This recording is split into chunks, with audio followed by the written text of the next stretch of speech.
Hello दोस्तों, आज की हमारी कहानी है एक बेटी की बेबसी।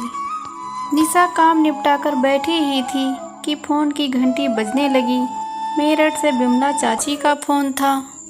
बिटिया, अपने बाबूजी को आकर ले जाओ यहाँ से, बीमार रहने लगे हैं, बहुत कमज़ोर हो गए हैं। हम भी कोई जवान तो हैं नहीं, अब इनका करना मुश्किल होता जा रहा है। वैसे भी आखिरी समय अपने बच्चों के साथ बिताना चाहिए। निशा बोली, ठीक है चाची, इस रविवार को आते हैं, बाबूजी को हम दिल्ली ले आएंगे अपने साथ। फिर इधर उधर की बातें करके फ़ोन काट दिया।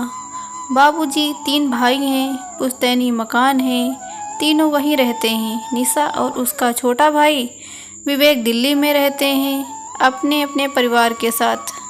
3-4 साल पहले विवेक को फ्लैट खरीदने के लिए पैसों की आवश्यकता पड़ी तो बाबूजी ने भाइयों से मकान के अपने 1/3 हिस्से के पैसे लेकर विवेक को दे दिया था। कुछ खाने पहनने के लिए अपने लायक रखकर दिल्ली आना नहीं चाहते थे, इसलिए एक छोटा सा कमरा रख लिया था जब तक जीवित थे तब तक के लिए।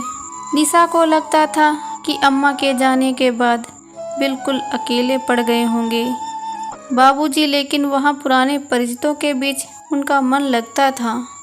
दोनों चाचियाँ भी ध्यान रखती थी। दिल्ली में दोनों भाई बहन की गृहस्थी भी मज़े से चल रही थी। रविवार को निशा और विवेक का ही कार्यक्रम बन पाया मेरठ जाने का। निशा के पति अमित एक व्यस्त डॉक्टर हैं, महीने की लाखों की कमाई है। उनका इस तरह से छुट्टी लेकर निकलना बहुत मुश्किल है। मरीजों की बीमारी ना रविवार देखती है ना सोमवार। विवेक की पत्नी रेणु की अपनी ज़िंदगी है, उच्च वर्गीय परिवारों में उठना बैठना है उसका। इस तरह के छोटे मोटे पारिवारिक पचड़ों में पड़ना उसे पसंद नहीं। रास्ते भर निशा को लगा विवेक कुछ अनमना गुमसुम सा बैठा है। वह बोली, इतना परेशान मत हो, ऐसी कोई चिंता की बात नहीं है। उम्र हो रही है, थोड़े कमज़ोर हो गए हैं, ठीक हो जाएंगे। विवेक झींकते हुए बोला, अच्छा खासा चल रहा था, पता नहीं चाचा जी को ऐसी क्या मुसीबत आ गई। 2-4 साल और रख लेते, अब तो मकानों के दाम आसमान छू रहे हैं। तब कितने कम पैसे में अपने नाम करवा लिए।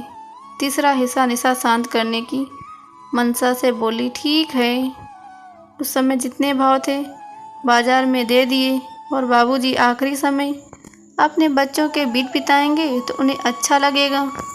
विवेक उत्तेजित हो गया, बोला, दीदी तेरे लिए सब कुछ कहना बहुत आसान है।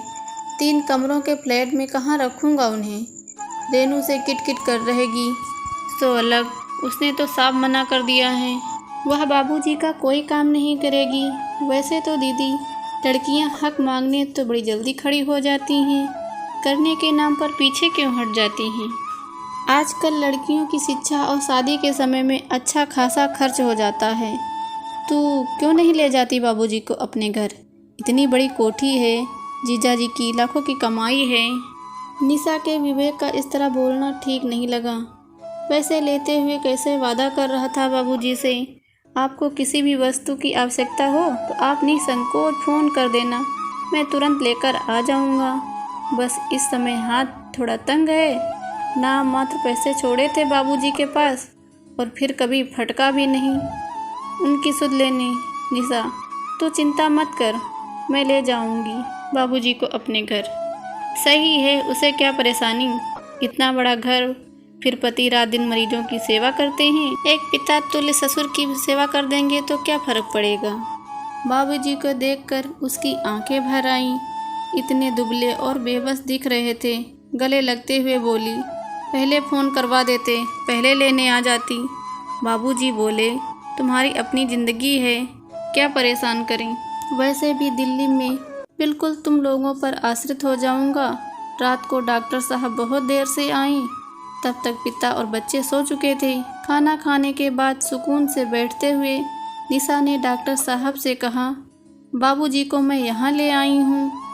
विवेक का घर बहुत छोटा है, उसे उन्हें रखने में थोड़ी परेशानी होती।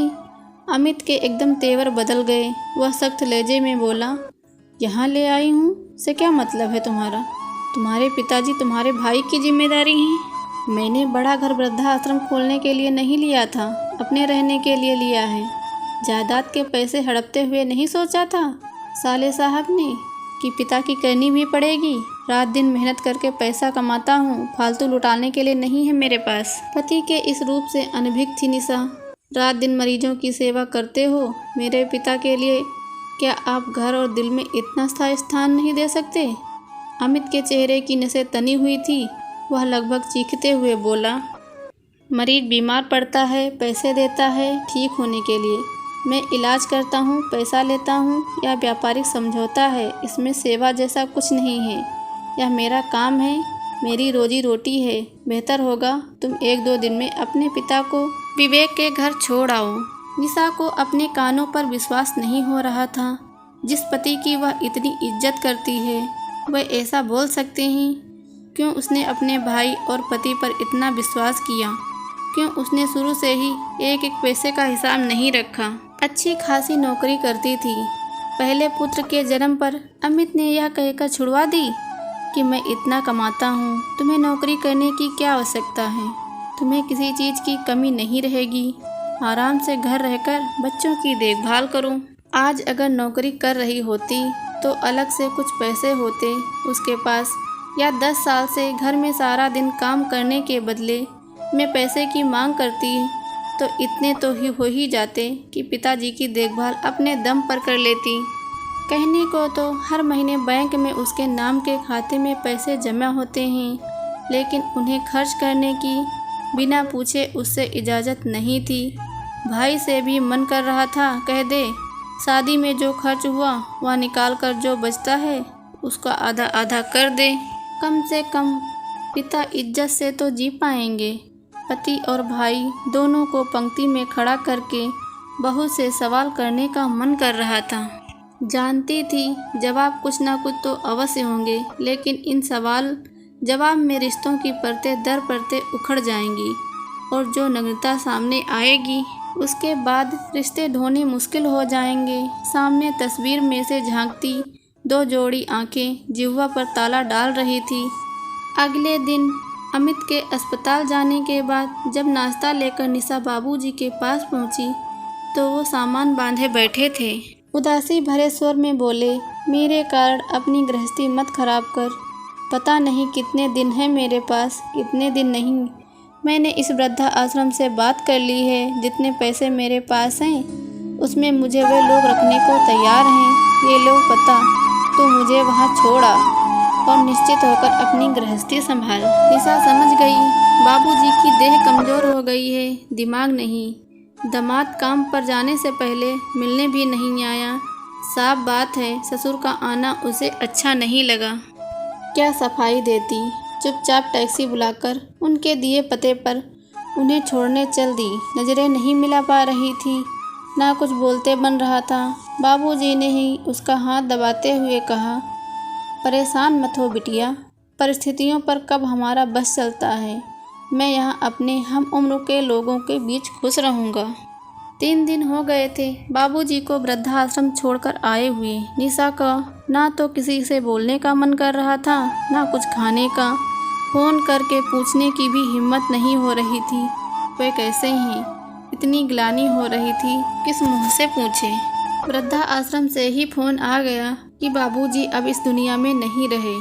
10 बजे थे, बच्चे पिकनिक पर गए थे, 8-9 बजे तक आएंगे। अमित तो आते ही 10 बजे तक हैं। किसी की भी दिनचर्या पर कोई असर नहीं पड़ेगा।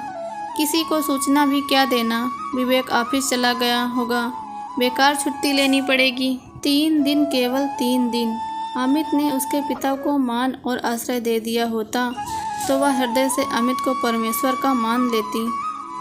वृद्धाश्रम के संचालक महोदय के साथ मिलकर उसने औपचारिकताएं पूर्ण की। वह बोल रहे थे, इनके बहू, बेटा और दामाद भी हैं। रिकॉर्ड के हिसाब से उनको भी सूचना दे देते तो अच्छा रहता। वह कुछ संभल चुकी थी, बोली, नहीं, इनका कोई नहीं है, ना बहू, ना बेटा और ना दामाद, बस एक बेटी है, वो भी नाम के लिए। संचालक महोदय अपनी ही धुन में बोल रहे थे। परिवार वालों को सांत्वना और बाबूजी की आत्मा को शांति मिले। निशा सोच रही थी बाबूजी की आत्मा को शांति मिल ही गई होगी। जाने से पहले सबसे मोह भंग हो गया था। समझ गए होंगे कोई किसी का नहीं होता, फिर क्यों आत्मा अशांत होगी। हाँ परमात्मा उसको इतनी शक्ति दे किसी तरह वह बहन और पत्नी का रिश्ता निभा सके। अंत में इतना ही कहूँगी, एक उम्मीद के साथ बच्चों से खूब प्यार करो पर हमेशा अपना सोच कर चलो।